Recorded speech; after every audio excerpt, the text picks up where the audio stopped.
He pōti tautoko nāna me paremata katoa I tēnei rā, hei whakamana ōkawa I te kōwhiringa o Adrian Rurawhe hei māngai o te whare. Hei whakapūmau I tōna mana ki te tūranga, ko tana wāti kia whakaungia nā kaupapa Māori I roto I nā tukana I te whare. Ka I tō mātou karere, ka ia whasitiri te wake nā whakamārama.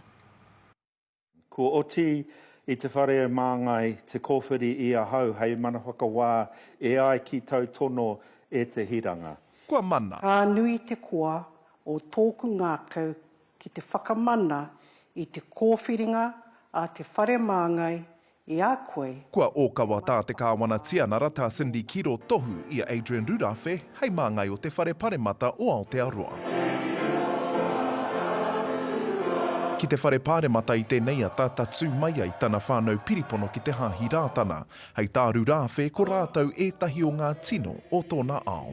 E kitea mai ai te wāriu o te ao Māori ki ngā taumata tike I roto I te whare pāremata. Ho e te iwi kānaru tātou I te rangi, e mai kuta e mai te wai. E ai ki tōna whānau ko tana piki tūranga kei te āmenehia e Te Hāhi.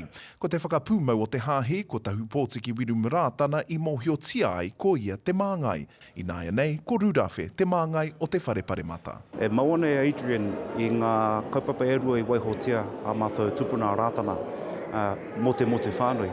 Aroha ki te tangata, kia tautirangi Māori. There being no other nominations, I declare Adrian Rurawhe elected Speaker. I rere ngā kupu whakamānawa a ngā upoko o ngā pāti tōranga pū.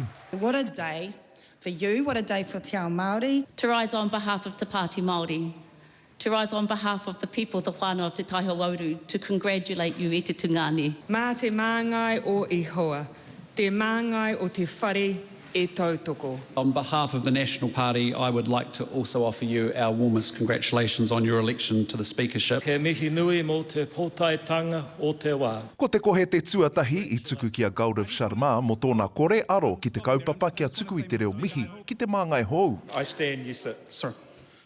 Kia ora.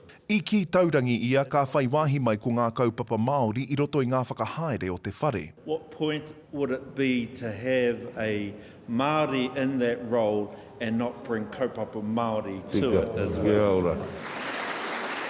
He wā whakahirahira mōna tōna whānau me te ao Māori tonu.